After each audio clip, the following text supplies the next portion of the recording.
My name is Jack Thompson, and I grew up on the rugged coast of Maine, where the Atlantic waves were both playground and teacher. My parents were lifelong fishermen, their hands weathered and calloused from years battling the sea, and from them I learned the rhythm of tides, the secrets of the currents, and the patience that only long hours on open water can teach. From dawn until dusk, I followed my father onto the deck, learning to navigate by the stars, mend nets, and read the ever-changing moods of the ocean. The sea was my sanctuary, a place where freedom and discipline intertwined, shaping the person I will become. I am cautious, yet curious. Disciplined, yet restless. I observe before I act, thinking 2 steps ahead, and though I carry a quiet confidence, there is a part of me still untouched by the harsh realities of the world. My optimism is stubborn, my courage tested by the unknown, and my sense of adventure sometimes blinds me to the dangers that lie ahead. When I decided to join the Navy, it was more than a career choice, it was a calling.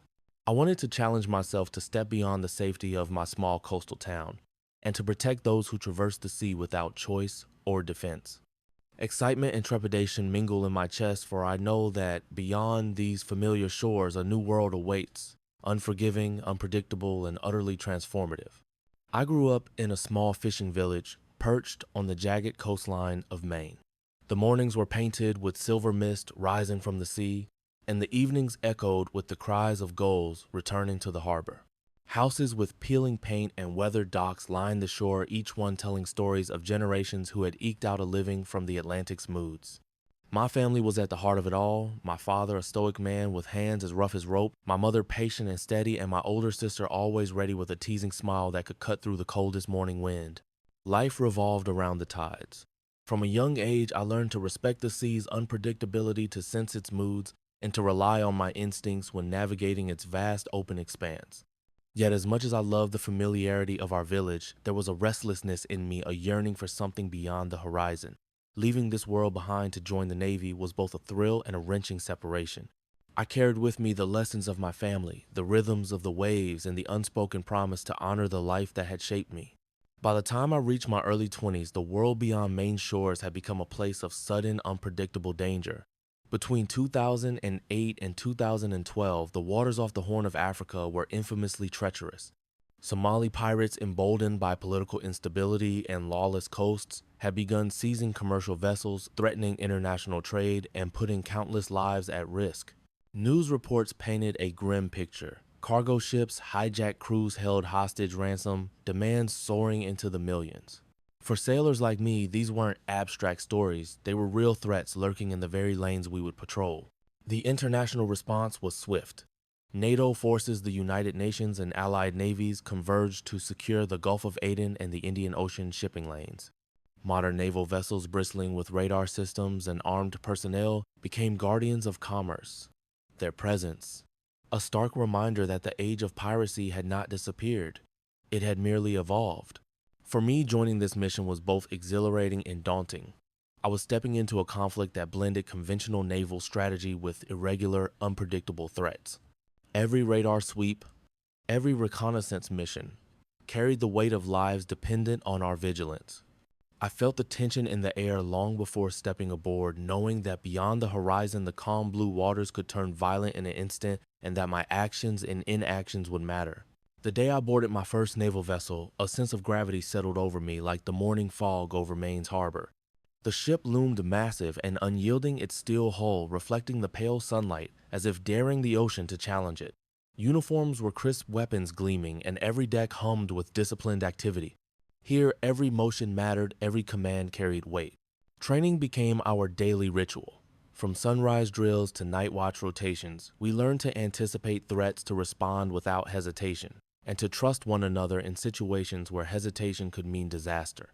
I learned to fire the rifle with precision, to maneuver in tight quarters, and to read the subtle cues of the sea that might hint at an approaching danger. Yet amid the structure and routine, there was a quiet tension. Conversations with seasoned sailors hinted at dangers I had only glimpsed in news reports, sudden boarding attempts, improvised weapons, and the unpredictable ruthlessness of men willing to risk everything for profit. As I strapped on my gear and prepared for my first patrol, my heart thrummed with a mix of excitement and apprehension. I knew the horizon would test not only my skills, but the very limits of my courage and resolve. As we sailed further from familiar waters, the vastness of the ocean pressed in on me, a constant reminder of how small and vulnerable we truly were. The horizon was deceptively calm, yet I knew from briefings and stories from seasoned sailors that danger could appear without warning: a shadow on the radar, a fast approaching skiff, the sudden crack of gunfire. Every decision, every hesitation could carry consequences for my shipmates and the civilians we were sworn to protect. The unpredictability of our mission weighed heavily. Unlike conventional wars fought on defined battlefields, this conflict existed in a liminal space where lawlessness thrived and threats could vanish as quickly as they appeared. I found myself questioning how I would respond under pressure. Could I maintain composure? Could I make split-second judgments that might determine life or death? At night, as the ship cut silently through dark waters, I lay in my bunk imagining the confrontations ahead. I could feel the tension building in my chest, the thrill of duty intertwined with a gnawing fear of the unknown. The challenges awaiting me were not only physical, but moral and psychological. I was stepping into a world where courage, skill, and vigilance would be tested every day, and the sea itself seemed to whisper that nothing would ever be the same again. The day I officially enlisted, the reality of leaving behind the familiar shores of Maine hit me with a quiet intensity. The recruitment office was filled with the hum of activity, men and women of every background, all drawn together by a shared purpose, a mixture of duty, ambition, and curiosity. I signed the papers, the ink on the forms, a tangible acknowledgement that my life was about to change forever. My parents watched in silence, pride and worry etched across their faces, and I felt a knot tighten in my stomach. Boarding the naval training vessel for the first time, I was struck by its scale and precision. Every surface gleamed, every line and ladder had a purpose, and the crew moved with the effortless coordination of those who had lived their lives at sea. My uniform felt heavy yet grounding, the crisp folds, a constant reminder that I was now part of something far larger than myself. Training became the center of every waking hour. From the first morning drills under the rising sun to late-night rotations on the deck, we learned to anticipate dangers, respond instantly, and trust one another with our lives. We practiced firing rifles and automatic weapons, maneuvered in close quarters, and executed simulated boarding scenarios against fast-moving skiffs. Every exercise was a test of skill, endurance, and mental acuity. Mistakes were corrected immediately, the lesson seared into muscle, memory, and mind alike. What struck me most was the mixture of exhilaration and tension that permeated the air. The instructor spoke of real engagements off the Somali coast, of skiffs appearing from nowhere, of split-second decisions that could mean the difference between survival and catastrophe. I felt the weight of responsibility settle on my shoulders, knowing that the training here was not just preparation, it was a matter of life and death waiting on the horizon.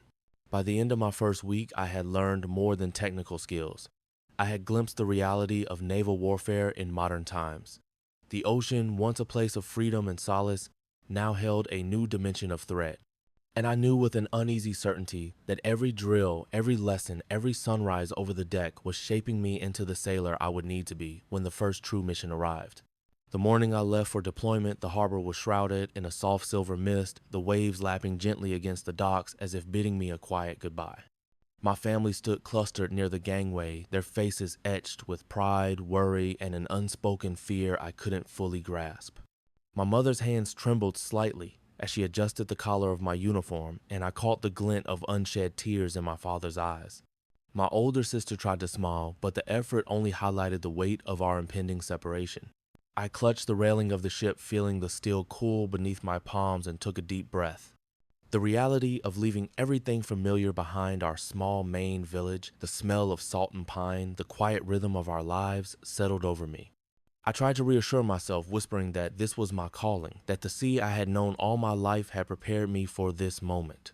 Letters and calls had been exchanged in the days leading up to my departure, each message a tether to home, a reminder of the life I was temporarily leaving behind. Yet standing there watching the shore fade slowly into fog, I felt the enormity of the journey ahead. This was not just a voyage across the ocean, it was a crossing into a world of uncertainty, danger, and responsibility. As the ship's engines roared to life and we began to pull away from the dock, I felt a mixture of exhilaration and apprehension. The horizon stretched endlessly, a promise of both adventure and peril. I carried with me the lessons, love, and hope of my family, knowing that whatever lay ahead, I would be tested in ways I could scarcely imagine. The sea had always been a teacher, but now it was about to become a proving ground. The day we set sail for our first patrol, the ship towered over the harbor like a steel sentinel, its hull glinting under the early morning sunday. Every deck thrummed with activity sailors, checking gear officers, reviewing charts, and engineers monitoring engines that would carry us through thousands of miles of unpredictable waters. Stepping aboard, I felt the weight of responsibility settle on my shoulders. This was no longer training, this was the real thing. I was assigned my station, familiarizing myself with the layout of the vessel, the bridge, where orders would be given the deck, where we would stand, watch, and the armory, where our weapons were stored. Every ladder railing and hatch had a purpose, and I quickly learned that knowing them well could mean the difference between life and death. The ship's radar screens flickered to life, illuminating the control room in a cold, bluish glow, each blip a potential threat we might have to confront. Our first briefing was sobering. The commanding officer outlined the patrol route through the Gulf of Aden, highlighting areas where pirate activity had been reported. He emphasized vigilance, coordination, and decisiveness. Stay alert, he warned, and remember that hesitation can be fatal. I absorbed every word, knowing that theory and training would soon collide with reality. As we slipped away from the harbor, the coastline faded into mist, replaced by endless rolling waves. I felt a surge of excitement, mingled with apprehension, the kind that grips the chest when a journey begins, but the outcome is unknown. I adjusted my gear, checked my rifle once more, and reminded myself to trust my training and my crewmates. The first mission awaited us, a patrol that would test our skills, courage, and resolve in ways none of us had yet experienced. And as the ship cut through the blue expanse, I knew the calm before the storm would not last long. Our first day on patrol began under a pale, restless sun that glinted off the restless waters of the Gulf of Aden. The ship cut through waves that rose and fell with an unpredictable rhythm, each swell a reminder that the ocean could be both ally and adversary. I stood on deck, gripping the railing as salt spray stung my face, scanning the horizon through binoculars, while the hum of the engines vibrated beneath my boots. Every shadow, every ripple could be significant, and I quickly realized how vigilant one had to remain. Mid-morning, the ship's radar pinged a small, fast-moving skiff approaching from the east. The warning was instant. The alarm sirens echoed through the corridors, the crew rushing into position with practiced urgency. My heart raced as I ran to my station rifle in hand, adrenaline sharpening my focus. Officers barked orders, and the bridge became a controlled storm of activity. Visual confirmation, someone shouted. Bearing 045 degrees, closing fast. Time seemed to dilate as the skiff drew nearer, the crew moving with precise coordination honed through countless drills. My training took over: scan, aim, communicate, anticipate. Every second mattered. I could see figures aboard the skiff, their movements, quick and deliberate intent on intercepting any vessel they could seize. The wind tore across the deck, carrying the smell of salt and fuel blending with the metallic tang of tension that hung in the air. Despite the fear gnawing at the edges of my consciousness, I felt a strange exhilaration. This was what we had trained for, what we had prepared to face. The ocean, once a vast and familiar expanse, had transformed into a stage for unpredictable conflict. I adjusted my stance, steadied my rifle, and reminded myself to breathe. One wrong move could cost lives, both mine and my crewmates. As the skiff veered slightly, seemingly testing our response, I realized that the reality of patrol was nothing like drills or simulations. Every radar ping, every shadow on the water carried consequences. I clenched my jaw, resolved to meet whatever came with focus, courage, and unwavering attention. This was the first true test of our readiness, and the sea was already beginning to reveal its unforgiving nature. The hours following the initial skiff encounter were a blur of activity and reflection. I watched the seasoned sailors move with a fluid precision I had only glimpsed during training. Every gesture, every glance communicated volumes, their experience translated into instinctive reactions that no textbook could replicate. I found myself shadowing one of the older petty officers, absorbing the subtle techniques that turn raw skill into survival. They taught me how to anticipate pirate maneuvers, how to read the rhythm of the sea, and how to coordinate silently with others in situations where seconds made the difference between success and catastrophe. Watching them, I realized that the drills, the repetitions, the constant reminders from instructors had only laid the foundation. The real lessons came under pressure amid uncertainty and danger. During a simulated interception later that afternoon, I had my first chance to apply what I had learned. The skiff on the radar approached rapidly, and my crewmate guided me through positioning, timing, and communication. I steadied my rifle, called out bearings, and followed instructions to the letter. The skiff's evasive maneuvers forced me to anticipate, not just react, and when it finally veered off our path, a surge of adrenaline and relief coursed through me. The experience solidified a hard truth: confidence alone would not carry me through these waters. I needed discipline, awareness, and an unshakable trust in my team. I spent the evening reviewing procedures, replaying moments in my mind, and noting areas for improvement. The ocean stretched endlessly around us, serene and deceptive, and I understood that each patrol would test my skills and judgment in ways I could not yet fully predict. By the end of the day, I felt a quiet pride tempered by humility. I was no longer just a trainee. I was becoming part of a crew that depended on each other for survival. The lessons learned from these first encounters would shape every action I took in the days and missions to come. As night fell and the ship cut silently through the dark expanse of the Gulf of Aden, I found a quiet corner on the deck to gather my thoughts. The horizon stretched endlessly, a black canvas broken only by the faint shimmer of distant lights and the occasional glint of radar reflections. The day's lessons replayed in my mind, the drills, the encounters, the split-second decisions that could have changed everything. I realized that this mission demanded more than skill. It demanded moral clarity, decisiveness, and an unwavering sense of duty. Every move I made, every observation I recorded had consequences not just for myself, but for the crew, the ship, and the countless civilians relying on our protection.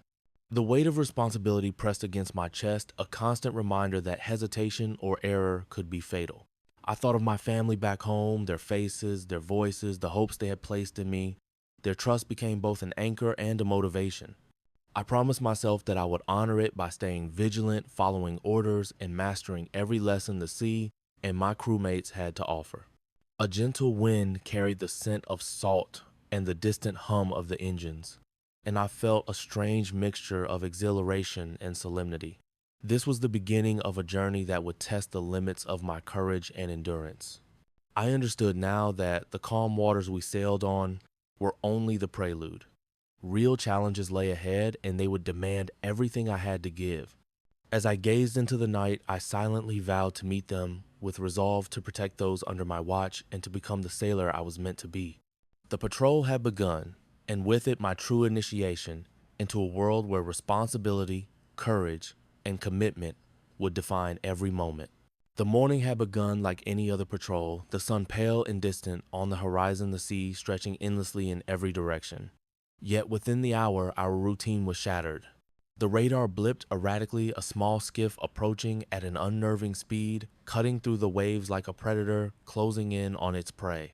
The alarm sounded echoing sharply through the ship's corridors, and the crew surged into action, each member moving with practiced urgency that only countless drills could instill. I ran to my assigned station on the deck, gripping my rifle, feeling the weight of both the weapon and the responsibility it symbolized. My heart thumped in my chest, adrenaline sharpening every sense. Around me, the seasoned sailors were a study in controlled efficiency, hands deftly checking equipment, eyes scanning the horizon, voices crisp with commands. The skiff drew closer, and I could make out the figures aboard moving with a dangerous, purposeful intent. "Hold your positions," the captain barked from the bridge. "Do not fire unless necessary." The words hung in the air, heavy with consequence. Every muscle in my body tensed as I scanned the approaching threat, calculating distance, speed, and trajectory. The sea churned beneath us, waves slamming against the hull spray, stinging my face, blurring the line between ocean and conflict. Time seemed to stretch and compress simultaneously. One wrong move could cost lives ours, and those we were sworn to protect. I steadied my rifle fingers brushing against the cold metal and followed every order, coordinating silently with the nearby crew. The skiff attempted a maneuver, veering slightly, testing our readiness, and I realized in that instant that this was no longer a drill. A burst of machine gun fire from the skiff's bow rang out the bullets, striking the water dangerously close. The crew responded with precision, returning controlled fire to deter the attackers without escalating to unnecessary casualties. My pulse raced, fear intermingled with focus, each decision a delicate balance between survival and restraint. When the skiff finally veered away, disappearing into the shimmering horizon, a collective exhale swept through the deck. I slumped slightly, exhaustion and relief flooding me. Yet beneath it all was a simmering understanding. This first encounter was merely a glimpse of the challenges ahead. The ocean remained a vast, unpredictable battlefield, and every patrol, every engagement would demand everything I had learned and everything I had yet to discover about courage, loyalty, and the human cost of conflict at sea. The chaos of the first engagement did not end with the skiff's retreat. As the adrenaline faded, the reality of what had just transpired hit me like a wave. One of my crewmates, a young sailor named Harris, had been struck during the exchange. He lay sprawled on the deck, blood mingling with the saltwater spray, his breath shallow and labored. Time slowed as I rushed to his side, the world narrowing to the urgent task of keeping him alive. "Hang on, you're not leaving this deck," I shouted, my voice trembling despite the need for control. Another sailor joined me, pressing gauze against the wound, murmuring words of encouragement as we worked together to stabilize him. Around us, the hum of the ship's engines continued indifferent to the human struggle on its deck. I caught glimpses of others, faces, pale hands, shaking eyes wide with the shock of confronting real danger for the first time. This was no longer about training exercises or controlled simulations. This was raw, unpredictable, and unforgiving. The weight of responsibility pressed down on me. Every action mattered, every second counted. Through the blur of movement, I observed the captain coordinating medical response and damage control with calm authority, his voice steady anchoring the crew amidst panic.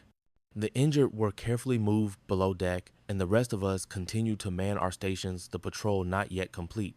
In those moments, I realized that courage was not the absence of fear, it was the discipline to act despite it. As Harris was secured and tended to by the medical team, a somber understanding settled over me. The first encounter had cost more than adrenaline or skill. It had demanded sacrifice. I could feel a shift within myself, a newfound respect for the fragility of life, the bonds forged in danger, and the weight of the trust placed upon each sailor. That night, as I sat on the deck staring into the endless dark water, I replayed the events in my mind. The fear, the urgency, the relentless pressure, it had left its mark. I understood now that every patrol, every engagement would carry this same potential for loss. And with that understanding came a quiet resolve to honor those who risked everything beside me and to rise to meet whatever challenges the unforgiving sea would throw our way. During the chaos of the engagement, a sudden jolt threw me off balance. A fragment from a near-miss round grazed my shoulder, searing pain radiating down my arm. I stumbled, gripping the railing for support, and for a brief instant the world contracted to a single sharp awareness of my own vulnerability.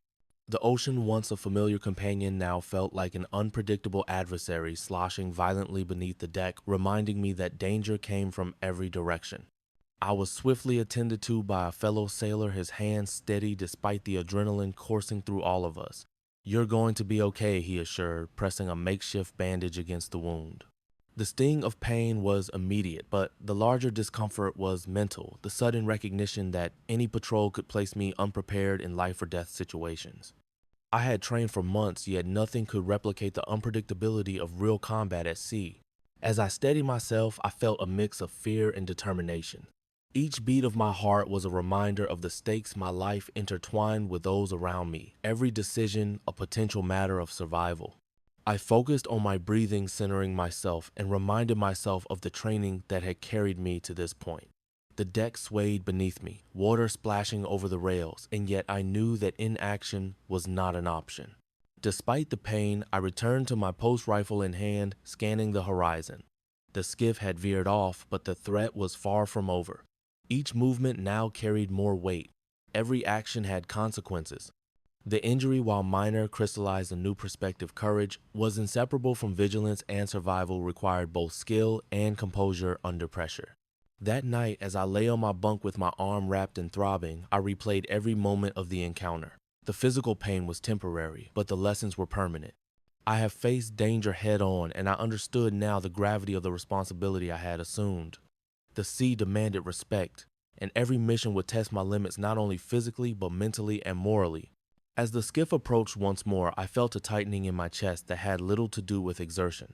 Training had taught me how to aim, how to respond, how to neutralize a threat, but it had never prepared me for the moral weight of choosing when to fire. The figures on the skiff were human, their faces shadowed by determination, perhaps desperation. Were they simply defending their survival, or were they determined to inflict harm on those we were sworn to protect? I gripped my rifle knuckles white and wrestled with the question. Every instinct urged me to shoot, to act decisively to protect my ship and comrades. But another voice, the quiet reason part of my conscience, warned me to consider the consequences. One wrong shot could turn a protective action into a needless tragedy. The responsibility pressed on me heavier than the weapon in my hands. Around me, the crew operated with practiced precision, their motions smooth, coordinated, efficient. I followed orders, yet every decision I made felt amplified under the weight of potential life or death. The skiff veered slightly, testing our response, and I realized that hesitation could be fatal, but so could impulsive action. The ocean churned violently, waves slapping against the hull spray, stinging my face, blurring the line between clarity and chaos. I caught a glimpse of the captain's gaze from the bridge, calm, commanding, unwavering. It anchored me, a reminder that courage was not absence of fear but mastery of it. I exhaled slowly, allowing my judgment to settle, and resolved to act with measured precision, using force only when absolutely necessary. That night, after the skiff had disappeared over the horizon, I found a quiet moment on deck to reflect. The adrenaline had faded, leaving behind a deeper awareness of the moral complexity inherent in every mission. War, even in its modern asymmetric form against pirates, was not a series of tactical maneuvers alone. It was a crucible testing ethics, conscience, and courage. I realized then that each patrol, each engagement would demand not only skill and vigilance, but also the capacity to navigate the murky waters of morality. And in that realization, a new layer of responsibility settled over me: to survive, yes, but to act justly, to protect life wherever possible, and to carry the weight of those decisions for the rest of my career. The calm that had settled over the ocean after the skiff's retreat was deceptive. By mid-afternoon, dark clouds gathered on the horizon, the sky churning with a sense of foreboding. The wind picked up, tossing the ship on increasingly erratic waves, while sudden rain began to lash against the deck, stinging skin and soaking uniforms. Visibility dropped, and the once familiar radar screens now seemed like fragile lifelines in a volatile environment. Suddenly, a skiff emerged out of the gray haze, almost invisible against the dark swell. The alarm sounded again, shrill and insistent, jolting everyone into immediate action.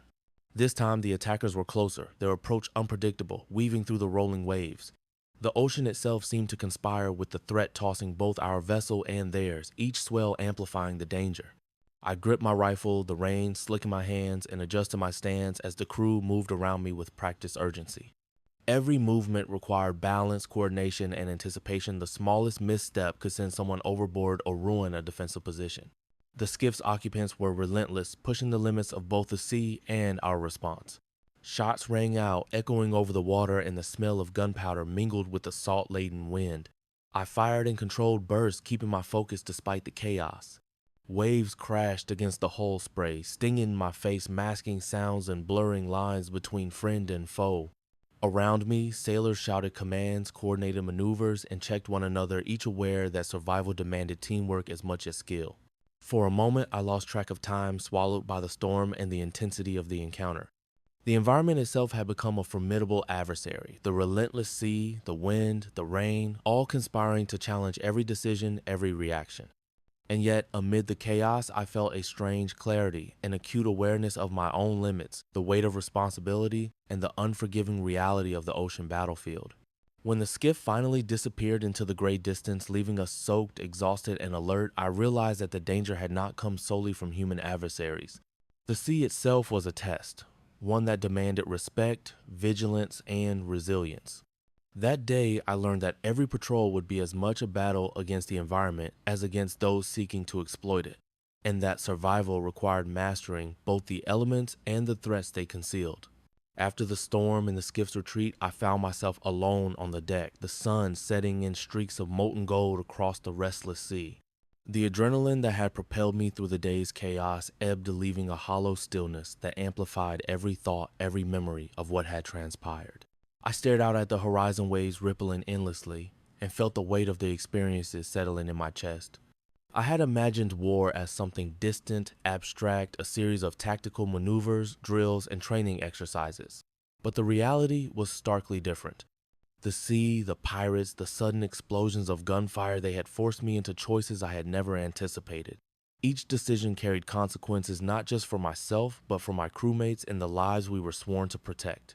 Courage alone was insufficient. Judgment, restraint, and moral clarity had become equally essential.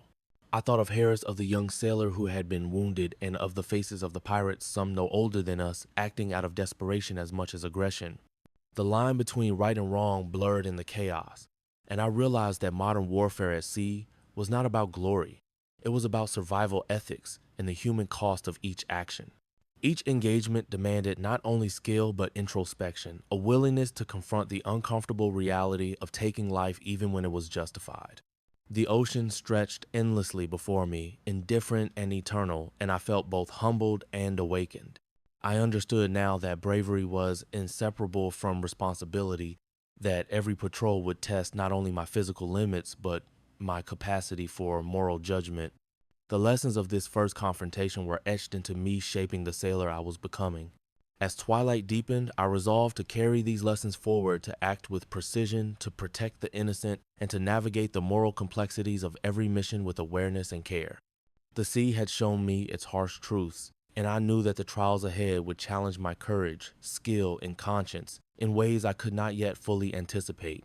This shift in perspective, the blending of fear, duty, and reflection, was perhaps the most profound transformation I would experience in my journey through the unforgiving waters of Somali piracy. The adrenaline from the skiff encounters had long faded, leaving me drained in ways I had never anticipated. My body ached from the relentless hours on deck, the constant vigilance, and the sudden jolt of combat. But the fatigue that weighed heaviest was not physical, it was mental, a slow, creeping exhaustion that gnawed at my focus and patience. Each radar sweep, each distant silhouette on the horizon now carried the weight of past engagements, and every decision felt fraught with the potential for disaster. Sleep became a scarce commodity. Short, fitful naps in the cramped bunks were interrupted by the creak of the hull, distant alarms, or the simple awareness that danger could emerge at any moment. The relentless rhythm of patrols left little space for rest, and the quiet moments between drills and watch rotations were filled with replayed images of the day's chaos. I found myself reliving the rapid exchange of fire, the panic in Harris's eyes, the uncontrolled sway of the deck beneath me. Emotionally, I felt a mixture of anxiety, guilt, and determination. The memory of each wounded comrade reminded me that vigilance was not optional, it was essential. Every moment of inattention could have consequences, and the weight of that responsibility pressed heavily on me. The ocean, once a source of freedom and comfort, now seemed unpredictable and indifferent, reflecting the tension that had taken root within me. Yet amid the exhaustion, a strange clarity emerged. Fatigue sharpened my awareness of what truly mattered: preparation, focus, and the bond with those around me. I realized that surviving in this environment required more than skill. It demanded mental resilience, the capacity to endure stress, and the ability to act decisively even when my body and mind screamed for rest.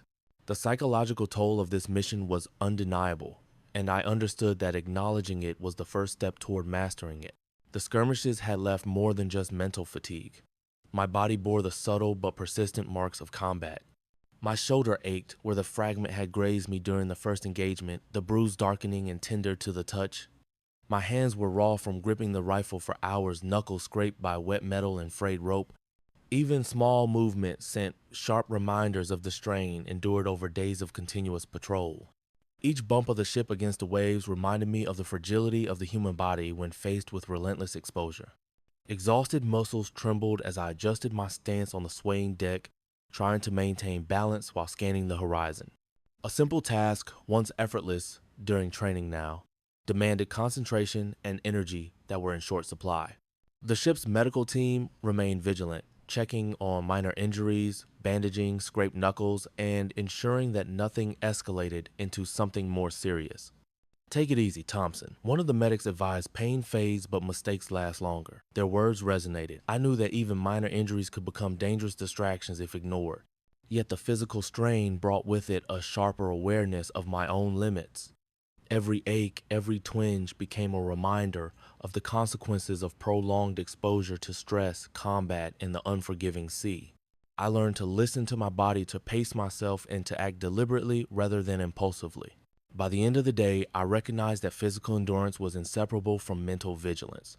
The injuries were small, but their impact was profound. They forced me to respect both my own capabilities and my vulnerabilities.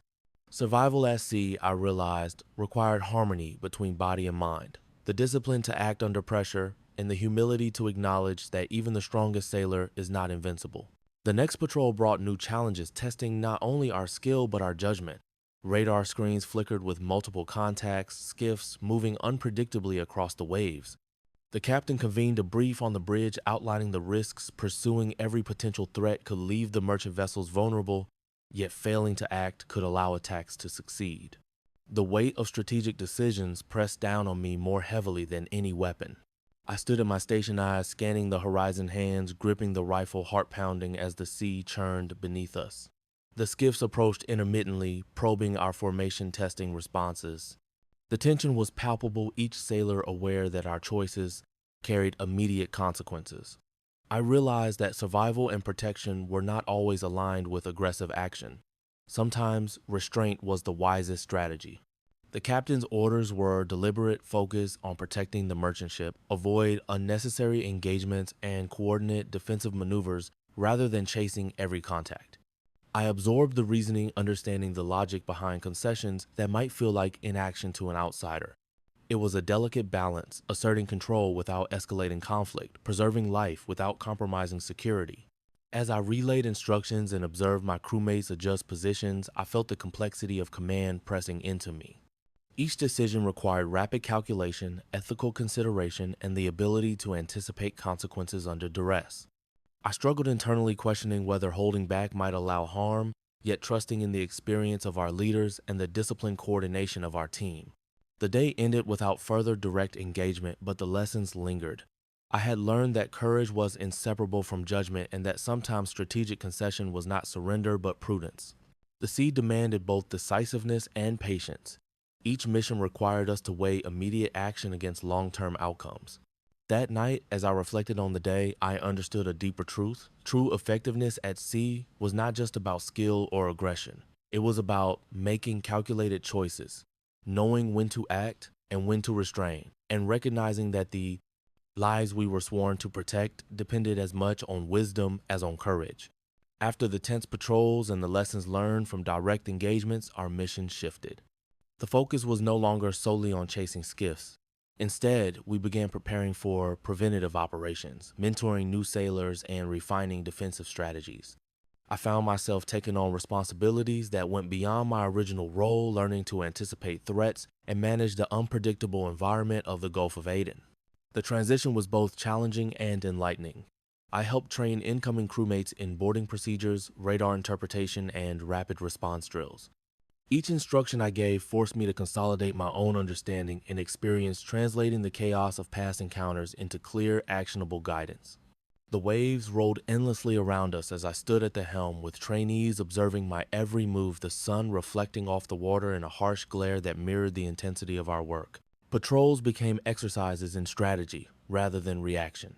We positioned ourselves to maximize protection for merchant vessels, employed diversion tactics, and coordinated closely with allied naval units. The lessons from earlier confrontations, split-second decisions, moral judgment, and the unpredictability of both human adversaries and the ocean itself became integral to every maneuver. Physically and mentally, I felt more capable. Each patrol honed my awareness and judgment, and mentoring others instilled a sense of responsibility and leadership. I learned to read subtle signs in the behavior of suspicious skiffs, to anticipate environmental hazards, and to maintain composure even when the sea and sky conspired against us. By the end of this transitional phase, I understood that survival and success in this theater required flexibility and adaptability. Courage was not enough. Effective action demanded foresight, calm under pressure, and the ability to shift focus from reactive to proactive measures. The sea continued to test us, but we now faced each challenge with a growing sense of confidence, skill, and unity. As the patrols settled into routine, I found moments of quiet reflection atop the deck, staring out at the endless horizon. The sea calm and the waning light of sunset contrasted sharply with the chaos we had faced days before. It was in these rare moments of stillness that I began to understand the broader implications of our mission, not just as sailors executing orders, but as custodians of life and stability in a world marked by danger and unpredictability. I thought about the people we protected, the crews of merchant ships who depended on our vigilance, and the lives of the pirates, often driven by desperation rather than malice. War at sea was not glamorous. It was a crucible that tested not only skill and courage, but morality, judgment, and the weight of responsibility. Every decision from engaging a skiff to restraining fire carried consequences that extended far beyond the immediate moment. The physical and psychological toll of each mission became clearer with every passing day. Fatigue and minor injuries reminded me that the human body has limits, but the mind bore an even heavier burden. I recognized that surviving in this theater required more than bravery. It required reflection, foresight, and an ethical compass capable of navigating the murky waters of conflict. Standing on the deck, I felt a growing sense of personal accountability. The lessons of vigilance, collaboration, and measured response had been imprinted through both trial and observation. I understood that peace is not merely the absence of conflict. It is the careful, deliberate effort to preserve life and maintain stability even in the face of relentless uncertainty. In that reflective light, I made a silent promise to carry these lessons forward, to act with conscience and courage, to protect those entrusted to my care, and to honor both the victories and the losses that had shaped my journey. The ocean had taught me that responsibility is inseparable from action, that courage alone is insufficient without wisdom, and that the value of peace is measured not in calm waters, but in the vigilance and care required to sustain it. As our ship glided into the calm waters of the home port, the rising sun painted the horizon in soft shades of gold and pink. The waves lapped gently against the hull, a quiet contrast to the tumultuous days we had just endured. I stood at the railing, scanning the familiar shoreline, each building, and peered a reminder of the world I had temporarily left behind. The patrol was officially over. We had protected countless merchant vessels, deterred pirate skiffs, and returned without catastrophic loss, a success that carried with it both relief and an undeniable weight. Around me, the crew exchanged quiet congratulations, some smiling, others simply letting out long breaths they had been holding for days. I could see the exhaustion etched in their faces, mirrored in my own. For a moment, I allowed myself to simply feel the relief of survival, the pride in what we had accomplished, and the lingering tension of all that had transpired. My hands still trembled slightly from adrenaline, and my mind replayed every maneuver, every decision, every instant when life hung by a thread. A fellow sailor clapped me on the shoulder, a simple gesture, heavy with shared experience. "We made it back in one piece," he said, his voice a quiet anchor against the sea's expanse. I nodded, words unnecessary. As the ship approached the pier, I whispered to myself, "For now, the sea will always test us." The mission had ended, but the lessons, the memories, and the profound responsibility we carried would endure far beyond this day. Even after the patrol was complete, the echoes of the mission lingered within me. My shoulder still throbbed where it had been grazed during the first engagement, and my hands ached from hours gripping the rifle against the relentless motion of the sea. Each movement reminded me that my body had been tested beyond its limits, and that even minor injuries carry weight in this unforgiving environment. But the toll was not only physical. Nights were restless, sleep interrupted by fragments of memory, the skiff approaching the flashes of gunfire, the faces of crewmates straining to maintain balance on the rolling deck. Anxiety lingered like a shadow at the edge of every thought, a constant hum beneath the surface of what I once considered routine. Every distant splash or unexpected sound on deck could trigger a flash of alertness, a reflex born from days of tension and vigilance. Yet amidst the fatigue and the reminders of what we had faced, a quiet understanding began to emerge. The mission had reshaped me, instilling a heightened awareness of risk, an appreciation for coordination and trust among the crew, and a sober respect for the unpredictable nature of both human adversaries and the sea itself. I realized that survival was as much a matter of mental endurance as it was of physical strength. The scars of the mission, visible and invisible, would remain with me, a constant reminder that courage alone was not enough.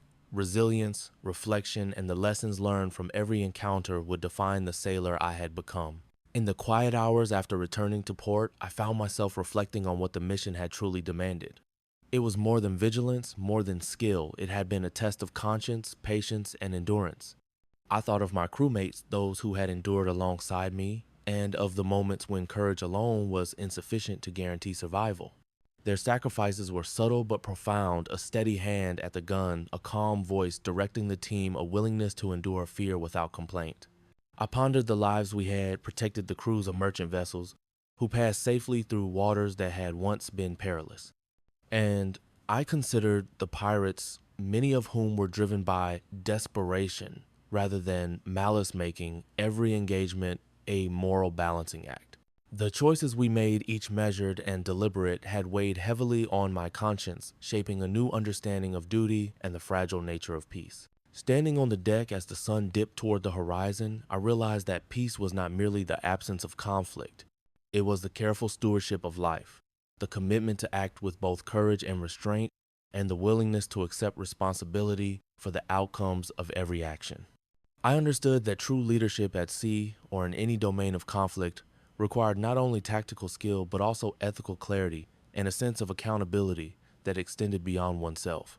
In that moment, I resolved to carry these lessons forward. The mission had ended, but the responsibility to act justly, to protect life, and to honor the sacrifices of others would remain with me always. Courage and conscience, I understood, must sail together, and in that balance lay the true meaning of service. As I disembarked from the ship and stepped onto solid ground, a sense of bittersweet finality washed over me. The horizon that had been both my battlefield and my teacher receded behind me, leaving only memories of waves, wind, and moments that would remain etched in my mind forever. The port was quiet in the early morning light, the sun casting long shadows across the docks, and I felt the full weight of all I had witnessed and endured. I carried with me the lessons of countless hours on deck. The relentless vigilance required the split-second decisions that could mean life or death, and the intricate coordination that bound our crew together. I thought of the skiffs we had intercepted, the moments of tension and fear, and the subtle victories achieved through restraint as much as action. Each experience had imparted wisdom that no training exercise could replicate. In the solitude of my cabin later, I opened my journal and began to write, committing my reflections to paper. I chronicled the fear, the courage, and the responsibility that had defined each patrol. I wrote of the camaraderie, the losses, and the quiet moments when the vastness of the sea humbled me. These words were more than recollections. They were a testament to the human capacity to endure, to learn, and to grow, even in the harshest of environments. I realized that the legacy of the mission was not only in the lives we protected, but in the transformation it wrought within me. Courage alone is insufficient without conscience. Skill is meaningless without reflection. The sea will always hold its stories, its perils, and its lessons, and now so do I. Each mission, each choice, each sacrifice is a reminder that responsibility is inseparable from action, and that the true measure of service is found in the delicate balance between bravery and ethical integrity. As I look back one last time at the departing ship, I whispered to myself, the ocean will always test us, but it has also taught me who I must strive to be. And with that, I stepped forward, carrying the memories, the lessons, and the enduring responsibility that would guide me long after the mission had ended.